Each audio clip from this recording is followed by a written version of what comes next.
United almost managed that today, but they have one change. In fact, McKinley has been suspended and Ray McKinnon comes in his place. And talking about the theme of consistency, nobody exemplifies that better than Maurice Malpas, there he is, who just simply churns out marvellous performance, one after the other, both for his club and for the country, which he'll be representing on Wednesday night against Argentina. And these are the names of the 11 men who are fighting for their lives in the Premier Division. Now, relegation football, in my view, is never an attractive spectacle, but that's what we as spectators and they as Dundee, as players, have got to put up with. And Gordon Wallace has put it on record that if he'd had this man, Jim Duffy, from the very start of the season, they wouldn't have been in this position, and that's a high compliment. The wind is fierce, and curiously enough, in all the commentaries I've done between these two teams, Dundee, in my recollection, and the games I've been at, have never started as favourites. But the curiosity value of this game is that whilst they're struggling to avoid relegation, Dundee haven't lost to Dundee United this season in the league.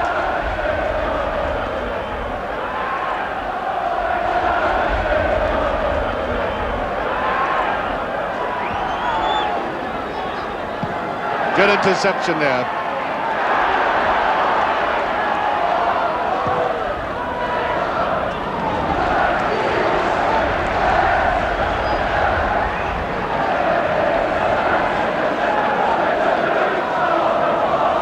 Here's Malpas, and quality control will be at a premium in these conditions.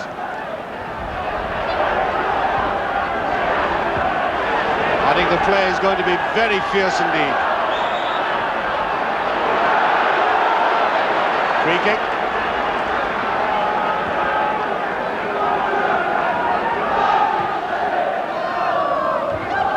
John Clark very powerfully up.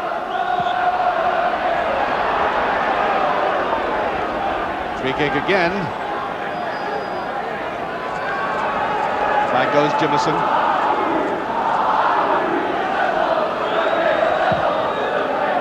Long indeed, that's a very good ball indeed, that's a great start. Connolly puts it away, 1-0. And I make it a couple of minutes.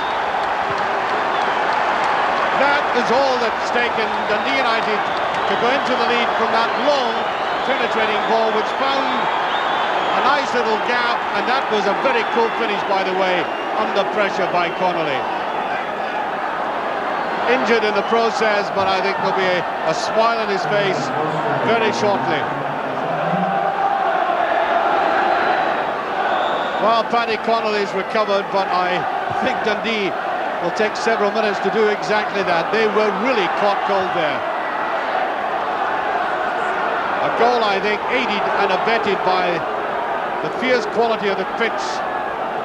The ball bouncing as if on concrete and going right through the gap. Out to the side to David Neary. Well, there was no toe poke about that one. Beautifully struck by Neary, and here it is.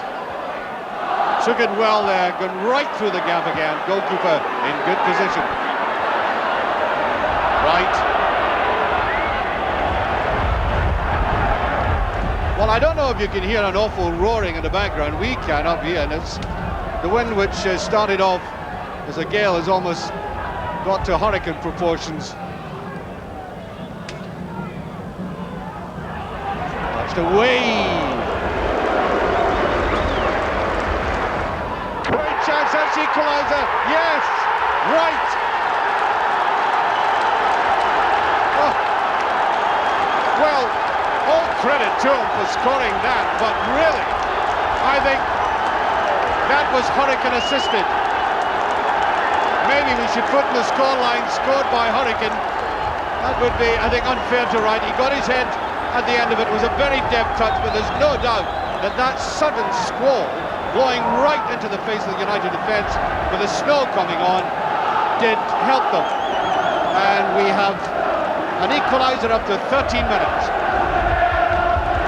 Quite extraordinary change in the weather over that last couple of minutes.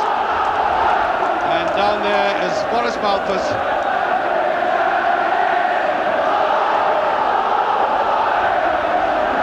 I mean, when the ball was cleared initially, it simply bent back, then it was prodded on, then it went through with the wind aiding it on, and then the touch by the head. One each.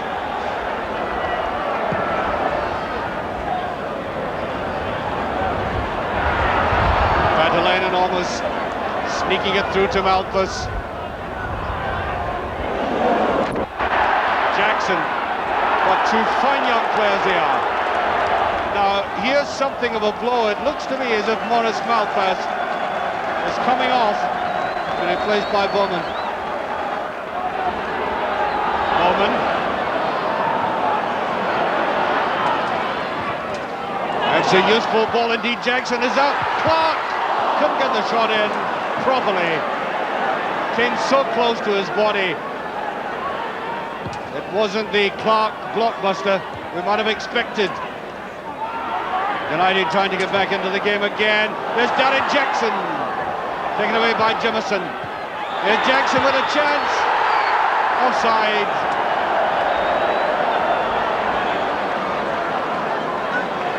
Well, offside though it may have been, look at the way this lad spanks his home with great certainty. He doesn't bother messing about. That's good finishing, but offside. The ball has been troubling United. May not at all sure, and watch it coming off the back of Billy Dodds. Goal kick.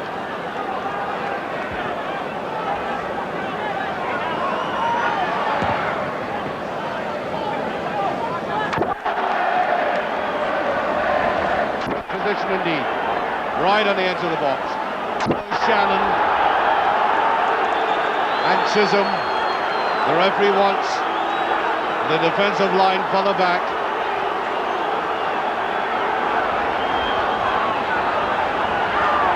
Perhaps in this range the wind isn't such a great advantage. It's all about accuracy of kicking, not strength. Shannon. Oh, he's done it! That is accuracy.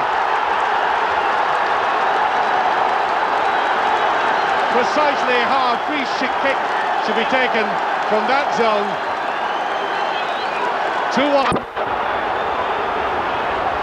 Chisholm and Sense, but I think they're giving the goalkeeper rightful protection. Here it was, a real confused episode, that one. Nice little ball here going up from Chisholm, and watch the attention of the goalkeeper. Yeah, certainly was impeded. Right, just got his head to that. It's a good one, I think. 20-year-old Paul Mathers playing in only his second Premier Division game. He's in there because the goalkeeper wants away. Another one is a broken hand, and look at McInally. Connolly went for it the wrong direction, and now Clark. First concerted move we've seen from United in about half an hour, and Connolly obstructed. Free kick. And we're well into stoppage time. I make it by about a couple of minutes. United supporters trying to lift the side. They've seen very little of this in this half. That's not a bad ball, and David Mary got it all wrong. A beautiful run forward, and then as he took off, total mistiming. Just watch his leap up. No, the ball, I think, again curling away from him when pushing it away. And there goes the half-time with a lot of power in it, but you can see all angled away. It wasn't an easy one to fasten onto. Really crowded out, hardly a view of goal. Play to his left. Mark Hugh, there hasn't been enough long-range shooting from United. And the wind really is howling now, and he should be trying something like Van der Hoorn did there with more balance and poise.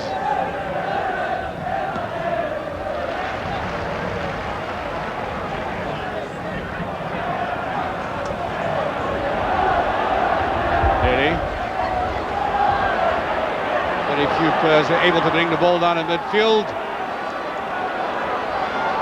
and get it moving about fluently. Now let's see where Main sends it this time. Well, that's a towering one, yes. Darren Jackson is up! And it went all the way through off Jackson. Getting a substitution, I think it's French. Hamish French coming on. McKinnon coming off.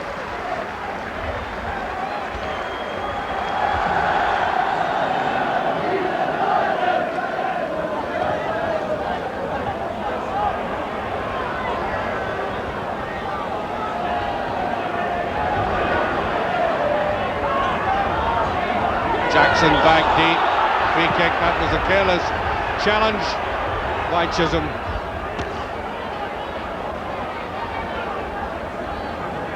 Scotland at the moment, and that's one of them. Look at the way he took this. A lot of pressure on him, no messing about, right in. So, corner kick.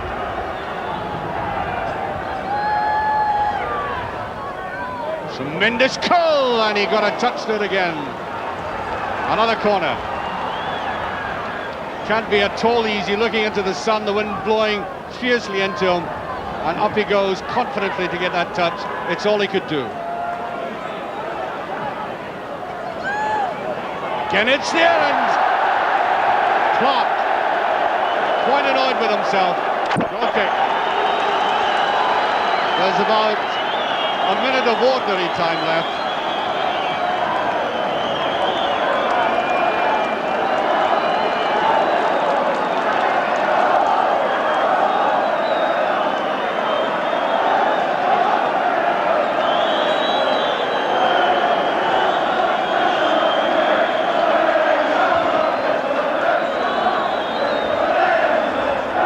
And I think the story of this game is particularly the way that Dundee have played in the second half, as Main comes right out. The great clearance by Main, by the way. Wright is down, but he's not expecting to play in that. Surely a free kick. Well, that was a bit confusing. United were claiming that the Dundee player was offside. But it is a free kick. They dodge in the thick of it. A gesture that we could do without.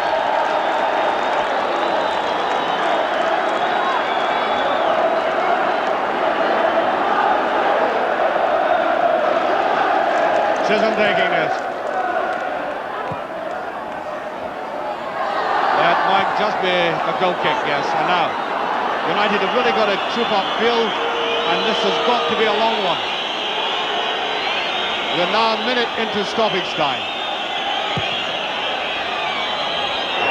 And there goes the final whistle. Quite incredibly, Dundee, fighting against the threat of relegation, have gone through the season and haven't been beaten by their great rivals in the league. 2-1, and the Dundee and a very faithful Dundee support greeting that marvellous victory, and it really was. I thought they would have suffered in the second half, and that man there, Duffy, one of the major reasons why Dundee have stabilised the defence. It really is a superb performance by he individually, and Dundee certainly thoroughly deserved victors by 2-1. United's first home defeat, Dundee's first away victory. In fact, Dundee's 9th point in their last 7 games. They deserve credit for their admittedly belated battle to try to avoid relegation. Many of the Den's faithful, as Archie said, reckon that their recent good form owes more than a little to the return of Jim Duffy. Archie asked him afterwards how it felt to be back.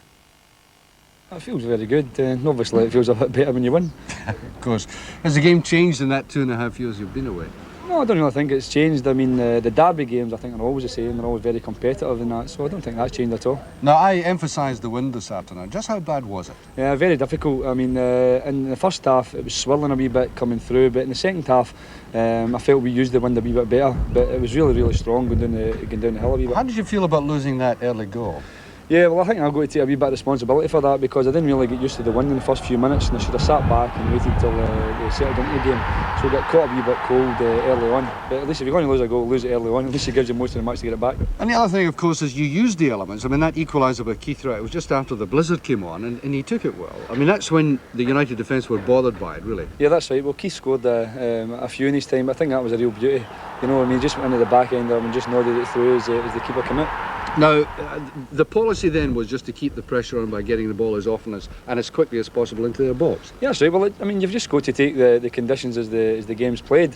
And it was very difficult. It was bumpy, it was windy. So, I mean, defenders are always going to get problems caused in the penalty box, and one mistake's like what caused a goal. And ultimately, the winning goal was nothing to do with the elements at all. It was just a neatly taken free kick. Yeah, a great goal by Del Shannon. I think Rab just came up and just bent it around the wall, and you're going to see a lot better in that. Now, you were put under a bit of pressure in the second half, but quite frankly, you know, looking at this objectively, I was disappointed in United. They really didn't pressurise you in the second half. No, well, United play a different type of game. They play with the two markers and sweeper, and they try to build for the back. And I just don't think conditions made to that, and it doesn't really suit their style just to get the ball forward and fight and battle for it. So maybe just a wee bit against them in the day, but I think we used the conditions better. Now, just a talk on your comeback. Was there any stage in which you felt it was never going to happen? Well, for most of the 2 years, I didn't think it was going to happen. It was just the fact that when I left Falkirk that I started training again. I thought I might be able to play again and just give it a go. But obviously, I didn't expect to be playing in the Premier League. No reactions at all to that? No adverse reactions? No, none at all. I've not had any. So, I mean, keep my fingers crossed that it just keeps going okay. Well, that's your first away win of the season. That's my first away win of the season and Dundee United's first home game, so we couldn't have it a better place. Celebrating tonight? I'm celebrating tonight. I'm going to see David